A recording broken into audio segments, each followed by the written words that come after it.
I'm George Siegel, and this is the Move the World podcast. Every week, we feature interviews with people dedicated to making the world a better place.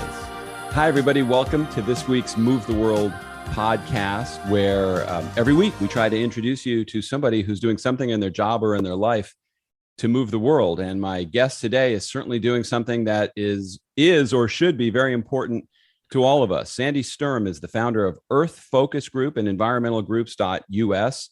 She and her husband live full-time in their RV and travel the U.S., documenting the effects of climate change in communities just like yours. Sandi, welcome to the program.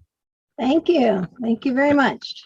Now, climate change is something that, we hear about all the time. I recently made a documentary film. I think I told you a little bit about that, where it's called The Last House Standing. And we talked to experts in there that talk about all the problems that are happening around the country. And these experts say climate change is real. We need to do something about it.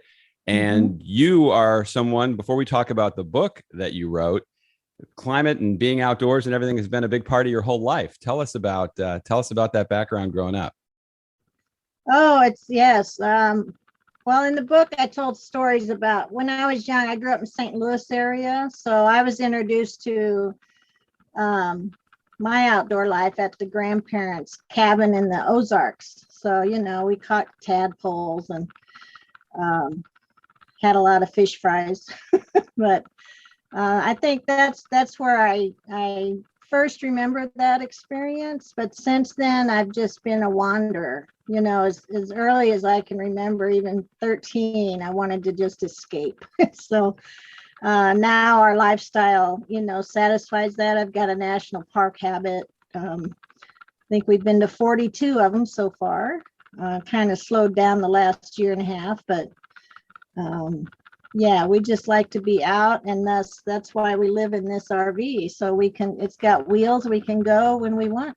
Okay, so Sandi, if I asked you, before we're going to get into talking about this book, what would you say you do or your mission is to help move the world? Well, the Earth Focus Group does have our vision is, we see a world of people who understand that are changing. They understand that the climate is changing and that our individual actions affect every person on Earth. It's just like the butterfly effect. Whatever we do here affects someone across the other side of the world. So that's does it kind of drive you nuts when people say it's just cyclical? The world is, we've always had extremes from one thing to the other. What's your reaction when you hear that kind of counter argument to climate change? Well, it's true, but they're missing a part that, there's data that spans 800,000 years, through ice core samples. And I think people may have heard of ice core samples where they can measure the amount of CO2 in the atmosphere. And it did. So every 25,000 years or so, it would go like this. We'd have an ice age and go down, it'd go up and down. But then we hit the mid 20th century and it shot straight up. So that's not cyclical anymore. It's the parts. Plus, in my lifetime, if you think about it logically, when I was born, there was less than 3 billion people on the planet. Now there's over 7 billion. So all those people need resources to live, and they're burning, when you adding carbon to the atmosphere. So if you think of it just logically that way, we can't keep adding carbon because it's warming up the planet. So it's not the typical cyclical. Now it's just shot straight up. They call that the hockey stick, because that's what it looks like on the chart. But so they do have data for 800,000 years. Well, one of the things we talked about in the Last House Standing film is whether or not you want to trench in and say, if you're a climate change denier, whatever argument you want to take, the fact is, if you're a homeowner, if you live someplace, the effects of weather are getting more dramatic in a lot of places. And we're seeing a lot more damage. We're seeing a lot more fires out west. We're seeing more extreme storms in the spring, stronger hurricanes. So doing something seems like a good idea. I'm sure you're on board with that 100%. Right. And it's going to take, some people say it's going to take major policy only, but I see it as everyone's an individual. And I can actually share a story about that, how, we rely on our local policymakers, for example, to be 100% renewable energy in your community. That would take a vote of the council, right? Your city council or aldermans, whatever you have. But those people are individuals. Way back, I was in recycling and waste management, and I had to go, we did dumpster dives with kids at the high school to see how much of the waste was actually recyclable or compostable. And then we went, I gave them a tour of the landfill. We did a tour of the recycling center. And not long after that, I had to go before the city council to approve, I don't know what, we were building a household hazardous waste collection or something. But the woman on the council that I was most worried about stood up and said she was mad at me. I said, oh, great. But it was because her son was part of that group that went dumpster diving into the landfill, and her son made them start recycling at home. So see, it's they're all individuals. So we have to make those, if the individual can make changes, then it can affect policy and everything else, right? Yeah, unfortunately, anything that relies on government or politicians making decisions that trickle down to us that seem to be in our best interest seems to take a long time. And what I loved about your book was there are things people can start doing right now. You don't need anybody to tell you to do them. And the book is called Family Survival Guide for Our Changing Climate, 52 Empowering Actions You and Your Family Can Take Now. And I went through all of them, and it's really interesting that people can start doing something right away to make a difference. Mm-hmm.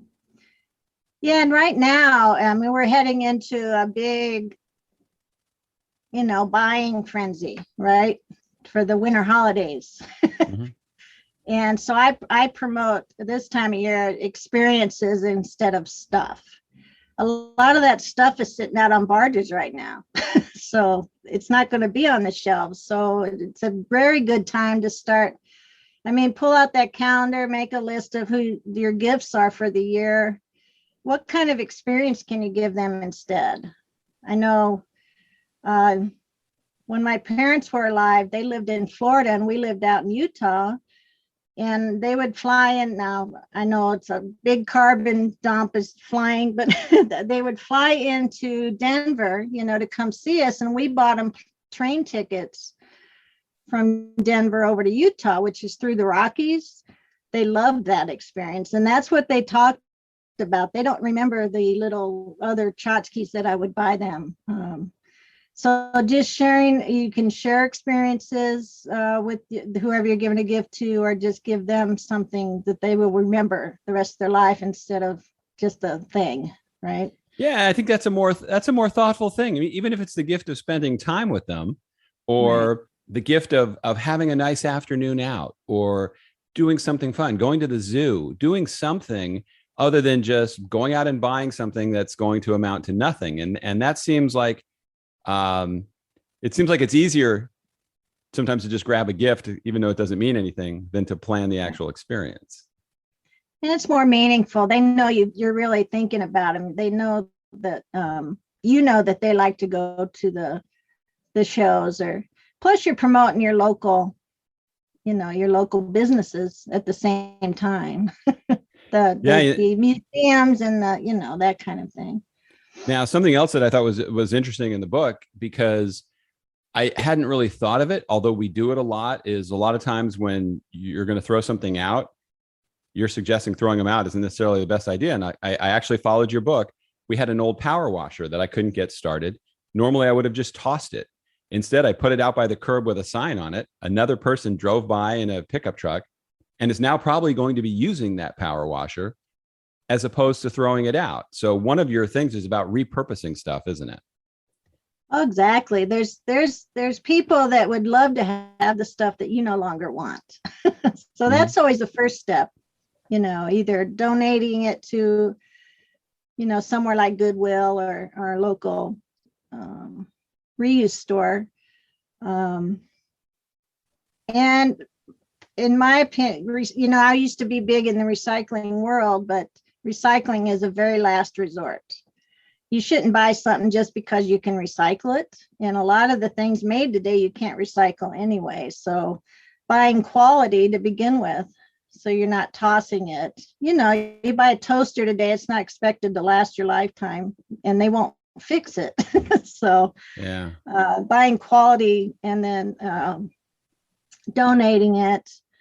I was thinking, I wrote a little curriculum years ago about the life cycle of a bicycle, Hmm. and the products in that bicycle traveled like 80,000 miles around the world before it got to you.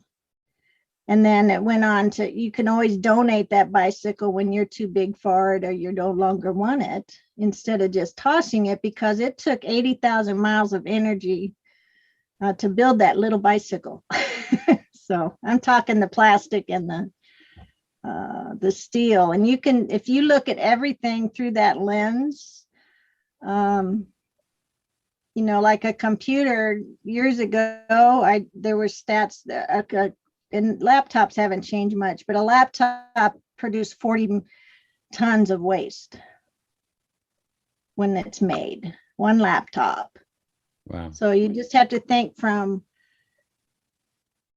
I might be going too deep here, but exploration and extraction and manufacturing and transportation. So every time I buy something, I think of where it's been and what it took to get there. Yeah. And then I think back of, there we used to be 2 billion people. Now there's 7 billion people, and they're all doing, the same Yep. thing. Now, one of the things also I thought was interesting, you talk about the amount of food that we throw out. And I gave that statistic. I think it was like 30 or 40%. You said we toss out. And I said that to my wife, and she goes, "No, that's not true." And then we went into the refrigerator and we threw out this, we threw out this, we threw out this that never got eaten because it ends up in Tupperware sitting in the refrigerator. So people are incredible wasters of food. And it's the whole food chain. I mean, there's a lot wasted just at the beginning because we don't want ugly food, right? The fruits and vegetables, they won't put that out at the store. So there's a percentage that gets wasted. And then if you think restaurants, they really end up throwing out a lot of food. Just think about what's left on the plate and sent back, into the dishwasher.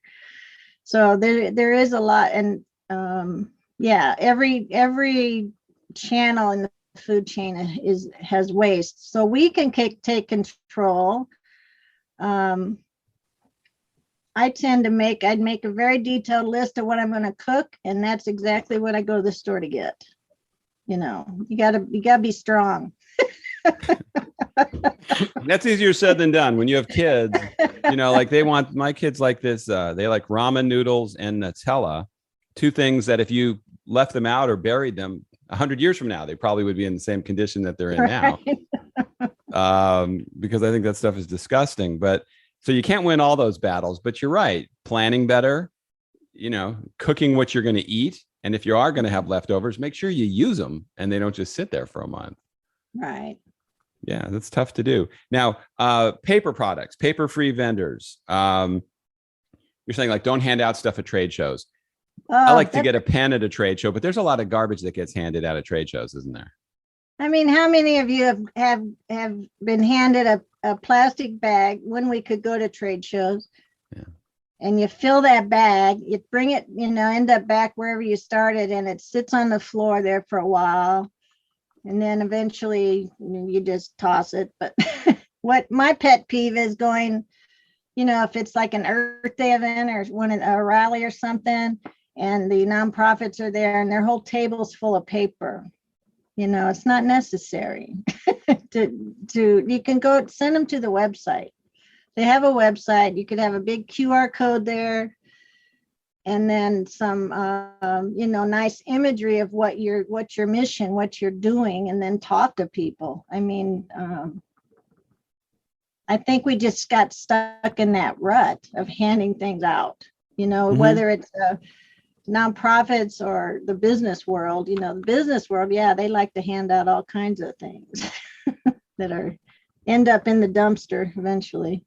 What do you think of the paper straw? I'm not a fan of the paper straw. That's what we used to have. Is the paper straw. I know. Have you ever tried to have have you ever tried to have a smoothie with a paper straw? No. It's terrible. I mean, I could see why people think it's important, but it doesn't work in all instances. I've been places where you're going, really? You're giving me one of these? I mean, that's a tough one. I opt out of the straw altogether. Yeah, that's probably not a bad idea. Now, solar power, you talk about that. I actually recently had a guy out here to talk about solar power with us. And it really, I know it's not for everybody because it can be a big to-do to get it. You're paying for it over a long period of time. And they really don't tell you, other than the fact you're doing something good, what the value of that is that it brings to your house. So would you say you're doing that because it's more of doing something good, or it's actually going to save you money? Oh, both. It can save you money, and it does increase the value of your home. It depends where you're living, because when you sell that home, you're selling that solar system, and whoever's buying your home, they don't have a payment. So they don't have an electric bill, basically, when they buy your home. So you're adding value there. But it's getting more affordable to get the batteries. And I think that's a big part as we learn to adapt to these weather changes, is to have a battery pack attached to your solar. If you survive the storm, at least you'll have electricity. Yeah, the salesman I spoke with, they didn't really even go down that road because they said that added a tremendous amount of expense to the project. I mean, this one guy said it's $50,000. And I said, okay, so if I put a pool in, I know what that value will be to my house. It's not going to be the dollar for dollar. It's going to be a smaller percentage of it. And he had no way of translating that to solar power. So I guess over time, they'll get better at selling it. He should know. Yeah, he should have known that. You would think. So, some interesting things on there that I did like. The community tool shed. Talk about that. Yeah, like you said with your power washer. I mean, and I think of my brother's garage as you can't even hardly walk in there. It's got so many tools and things. So why not, if you're in a community, and he is, that has an HOA, maybe have a community tool shed where you share things like power washers or big weed whacker deals, depending on what region you live in, snow blowers, or just things. There's no reason everyone should have something they only use 3 times a year. Yeah, and yeah. Now, one of them was bring back the picnic basket. People probably, rather than have plastic bags or to-go bags from a grocery store, actually have a picnic basket. Right. Yeah. And then there's another experience you can have. In the evening, grab the kids, go down by the creek and have a picnic, instead of eating out. Yeah. Okay. Let's see. You had green hotels. I know there's a lot of hotels that leave notes there saying they don't do the towels every day if you keep using them. I mean, how do you identify what a green hotel is and do business with them? Well, I believe the book has a link. There's an association that they belong to, and they have to meet certain criteria. And I think a green motel goes way beyond not washing your towels every day. I mean, it's built. It would have maybe passive solar, to warm the lobby, for example, or the materials they use to build the building are very energy efficient. The lighting is all LED lighting. They just follow conservation measures. They don't let the sprinklers run 24/7, or water the sidewalks, things like that. So there are standards that they need to follow. And there is a list, and I've been in buildings, even convention centers, there's a plaque on the wall. I'm trying to think of I can't remember the entity that actually gives that certification, but it should be duly noted on the building too. Yeah, it's tough to get people to switch their habits, but I think that's part of a lifestyle is then actually supporting businesses that support what you believe in. And we encourage that with the Last House Standing in terms of builders. If a builder is building a house that is built with the right materials and has a good chance of surviving the disasters that are in that area, those builders should be rewarded over the person who's just putting up a stick house that is just a lightning rod for problems. But people choose to take the easier path, it seems, most of the time, and they live in what they want as opposed to what probably is the right thing to live in. Do you find that with the same thing with getting people to believe in doing all these things? Yeah, we're all very busy, and to learn something new. And that's why I did it this way, just little baby steps. I mean, because we're inundated with so much information. So yeah, a builder has done that for the whole 50 years. So I'm going to continue doing it that way, sort of thing. They have their supply chains already. So it would take a bit of education. They'd have to learn, how to do it the new ways, but the technology's there. And hopefully the next generation of builders will conform to that and it doesn't have to come down to policy, True. to make us do it. Yeah, the building codes are definitely not strong enough in most areas. And that's why in our film, we told people you have to be your own best advocate and demand more for yourself. Because if you're waiting for somebody to do that, that could take 10, 20 years or whatever. And you could be wiped out by a disaster before then. So you really have to be proactive. Right. Now, the LED light bulb thing, I've started doing that because I got tired of replacing bulbs. One bulb in my house went out 4 times. And I said, you know what? I'm going to go get LEDs. And if you shop around, you can get them at a really good price now. That price cost has come way down. And that can make a huge difference in the long run, can it? Oh, it sure can. An easy test on that.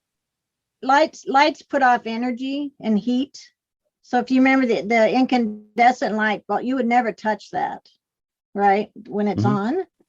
But an LED, it could be on for hours and you could still unscrew that light bulb by hand. So it doesn't release all the heat wasted energy.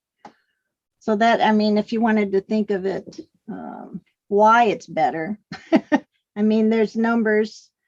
It doesn't emit as much CO2 in the atmosphere because it's using less energy, basically. So there's less energy draw from the power plant. So now I was not aware of this at all in the book. You talk about unplugging appliances, not just turning them off. So a plugged in appliance like a toaster or a coffee machine is still drawing power. It is, and it doesn't have to have a little red light on it. I woke up one morning and saw all these red lights around, and I got I got curious, so I took a picture. I think I had 12 little red lights all over my RV, but they don't have to have that red light to be drawn, because that's, it's drawing power for that. But I guess the circuit is continually trying to connect, whether the appliance is on or not. So, and it's hard, but I've got these, big power strips. You just turn off the power strip. Yeah, that's my problem with that is I always end up turning off something that I have to reset. Oh, so, well, don't do that. Yeah, don't plug the oxygen machine. No, don't plug the clock into something like that, because that could be a problem for you. Or the microwave is a pain to. Yeah, it is resetting that clock every time, because sometimes they're not as simple as just putting the time in. You have to pick AM, PM, and do all that other stuff. And who has that kind of time, right? So you also talk about repurposing furniture. A lot of times, I know we had a bedroom set that we were just sick of, but instead of trashing it, we painted it. We had somebody come in and paint it, but it looks like a completely different room now. So there are ways to repurpose stuff which is probably an argument for buying better stuff or more unique stuff than, we won't throw a name out like IKEA, but, to buy something that might actually last. Right. And you can find a lot of that at secondhand stores. Mm-hmm. Things that you could, if you got the time and ability, like paint it or make it your own. Now, one of the things in the book was what is the deal with palm oil? Palm oil, from what I've read, we don't want it in our food, but it's starting to pop up in a lot of foods. Oh, it's everywhere. Especially for gluten-free foods. A lot of gluten-free foods, because I'm gluten-free. The ingredient that they put in there to preserve it or do something to it is palm oil.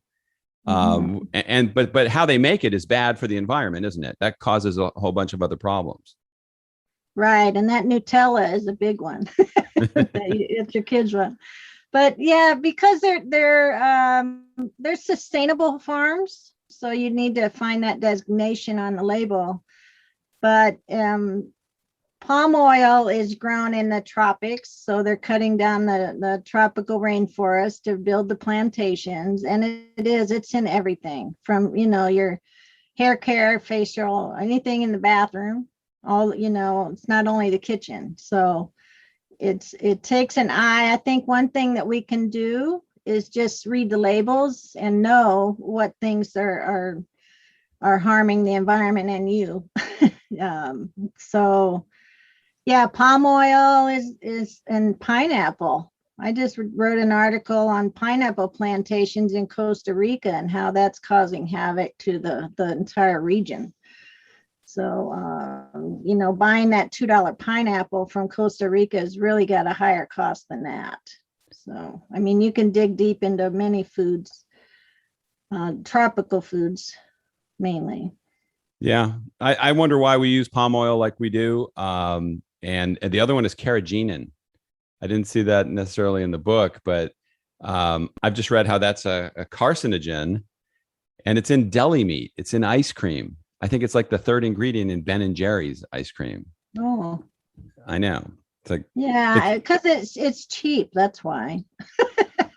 It's well, cheap. also when you're reading ingredients on things, if you're reading too long, that means there's too many things in there, right? You don't want a long list of ingredients in your food. You really want something with just a few things in it. Right, that you can pronounce. Mm-hmm. Yeah, I used to buy these rotisserie chickens from HEB in Texas, and there was 40 ingredients on there. And I said to the guy I asked the head of the food plant or meat department. I said, why do you put so much stuff in it? Why can't you just put salt and pepper and chicken? So I went back like a month later, and they had cut out those 40 ingredients, but instead it said, and other ingredients. And it was the same 40 things. They just shortened the label. So it was chicken, salt, pepper, and other ingredients. You can make these things without all that stuff. Right. Unfortunately, preservatives. A lot of it's preservatives. Yeah. And so whatever they fed the chicken. I don't know if they have to account for that. But. So what do you tell people when they look at your 52 items and they're feeling like there's nothing they can do that's going to empower them to really make a difference? How do you change that philosophy? Because since I've read it, I've actually been more conscious of these things as I'm going along. Even one of the last ones about just park already instead of driving around circling, looking for the perfect spot. There's so many little things we can do on a daily basis to make a difference. That's right. Well, you have to meet them where they're at. You can't, I'm not a dictator. So, I'm giving you ways, and mainly I'm meeting people that are going to get this book, know they need to make a change. They just don't know how. So this gives them 52 ways that they can start. And then once they get involved and start, if they want to do more research, and like you've tried a couple of things, even a change in light bulbs is a big deal, so or go test drive an electric car because they're fun to drive. And maybe when you buy a new car in 10 years, you'll buy an electric car. I'm not saying go trash, throw out what you've got. But as we get new appliances as we move into a new home, because, we move, people move about. Maybe your new job. So maybe you've got enough knowledge to know or make suggestions, even at work. Let's not use a lot of paper cups and plates for our meetings and buy junk food, things like that. So every little bit helps. Yeah, even stuff as simple as party decorations, party favors. I mean, you list all this stuff that most people probably don't think about on a regular basis, but it's a good feeling if you can eliminate those, because at least you're trying to do something.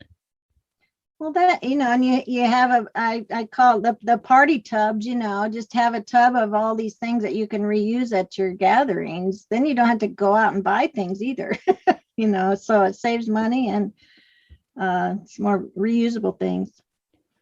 So for people that are sitting out there with an idea or a thought and they want to do something to move the world, but they're just not going anywhere with it, what advice would you give them so they could step up and maybe do something that could make a difference? Well, just get the book. Oh, if it's climate change. There you go. And then lead by example. Just like raising kids, you have to lead by example. So if you think you need to make some changes at home, just do it. Don't make a big deal out of it. So this is the way my parents did it. This is the way I'm going to do it. Right. That's a common thing. So, and then every action we take and every purchase we make has a carbon footprint. So let's be conscious of that. And jumping into the holiday season, let's think of experiences instead of stuff. And that's an easy one to start with. So where can people get the book? Well, it's on Amazon. And I can give you a link. I have I have a promotion that I bought a bunch of books.